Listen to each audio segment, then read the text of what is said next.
One of the things that I think is very important is that you ensure that when you use a consultant, that they really have an eye for your entire practice and the success of the practice from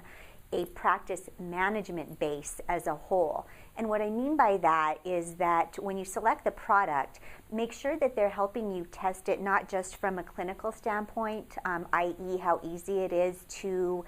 enter an encounter for your patient, but also from a standpoint of what is the process like for your front desk of capturing registration information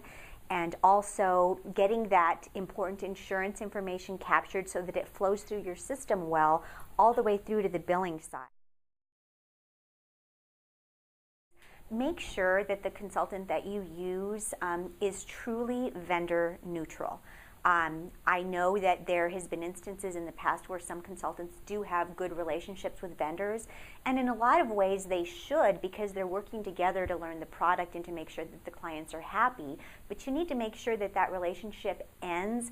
with the business relationship of you, the client, and that there's no financial incentive behind why that consultant might be suggesting a product to you.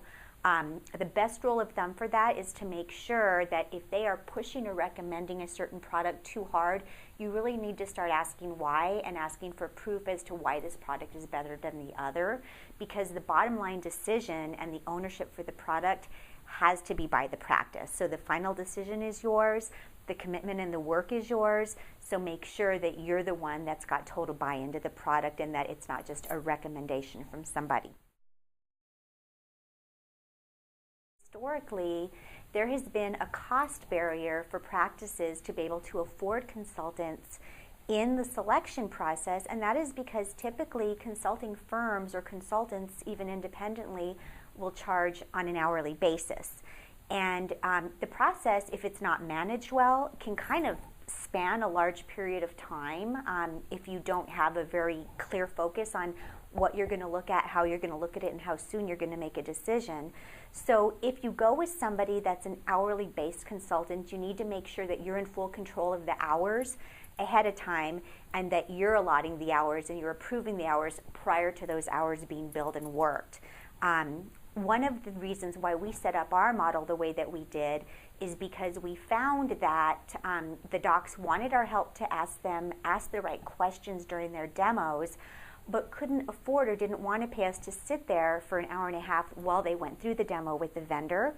And so we decided that we would make the process easier by pre-educating them prior to sitting and watching the demo so that they would have the right questions to ask. They would know how to actually test the product, understand what's included, what's not included, and how to negotiate the contract when they got to that point. And we did all of that in a package price so that you know that for one solid fee, you're actually getting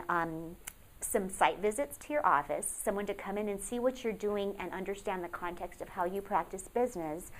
then actually help you narrow down products that best fit your budget, your technical competency, your staff's competency, and the future life expectancy of your practice, which is often overlooked.